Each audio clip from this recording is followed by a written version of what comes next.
Hoy celebramos el Día Mundial de la Lucha contra el SIDA y queremos resolver algunas de las cuestiones de nuestros usuarios. ¿Cómo podemos nosotros, que ya somos mayores, pero a lo mejor en nuestro entorno no hay nadie que nos lo pueda contagiar, pero cómo se puede contagiar el SIDA?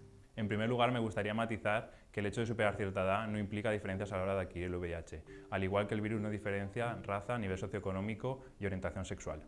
Por lo tanto, volviendo a la pregunta, la forma en la que podríais adquirir la enfermedad sería igual que el resto de la población general, es decir, tanto manteniendo relaciones sexuales de riesgo, es decir, sin preservativo con personas afectadas por la enfermedad, así como con pinchazos accidentales con material contaminado, aunque esta segunda práctica es más improbable debido a las condiciones de seguridad que se mantienen hoy en día. ¿Hay una relación directa entre el incremento de las relaciones sexuales entre homosexuales y el aumento del SIDA? Los casos de SIDA y de mortalidad han disminuido drásticamente desde la introducción de los primeros fármacos de alta eficacia. Sin embargo, y desgraciadamente, los casos de infección por el VIH han seguido aumentando en los últimos años hasta alcanzar una cifra récord de casi 150.000 en toda Europa en 2014. En España, más de 3.000, y de ellos un 10% aproximadamente en nuestra comunidad. Sin duda, hay que incidir en las medidas de prevención en el colectivo de personas homosexuales, que representan casi la mitad de estos casos, y sobre todo en el diagnóstico temprano, puesto que las personas no diagnosticadas son las responsables de 2/3 de las nuevas infecciones. También, por supuesto, hay que seguir con la idea de tratar a todas las personas, tanto por el beneficio particular para el mismo como para disminuir las infecciones secundarias.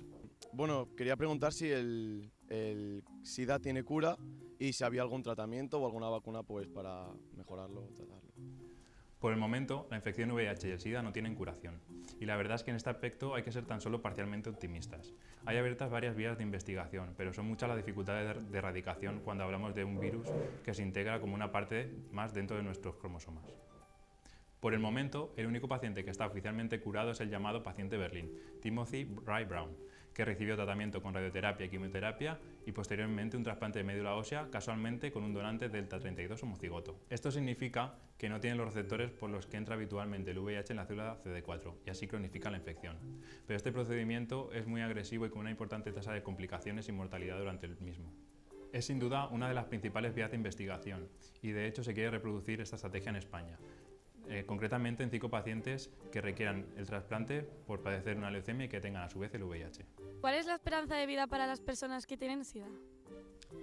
Con esta pregunta sí podemos ser muy optimistas, ya que gracias al descubrimiento de potentes antirretrovirales desde 1996 hasta la actualidad, lo que constituye el llamado tratamiento antirretroviral de gran actividad, hemos conseguido que la infección por el VIH pase de ser un proceso letal a una infección crónica. Por lo que los pacientes afectados por el virus que toman adecuadamente el tratamiento tienen prácticamente la misma esperanza de vida que la población general. Si me hago un piercing o un tatuaje, ¿puedo contraer el SIDA? La respuesta es que sí que podrías infectarte con el virus de la inmunodeficiencia humana, ya que una de las formas de contraer la enfermedad es la vía parenteral. Esto significa que a través de material contaminado, ya sean agujas o otro material cortante, atraviesas lo que es la barrera que forma la piel. Por otra parte, esto es prácticamente improbable si vas a lugares que cumplen las normas de seguridad e higiene. La pregunta que haría es si existe algún protocolo en general en nuestro país de tal forma que diga de qué forma debemos de actuar ante la situación de que el propio cirujano, un cirujano que tiene que actuar con el resto de los pacientes, sea un VIH positivo.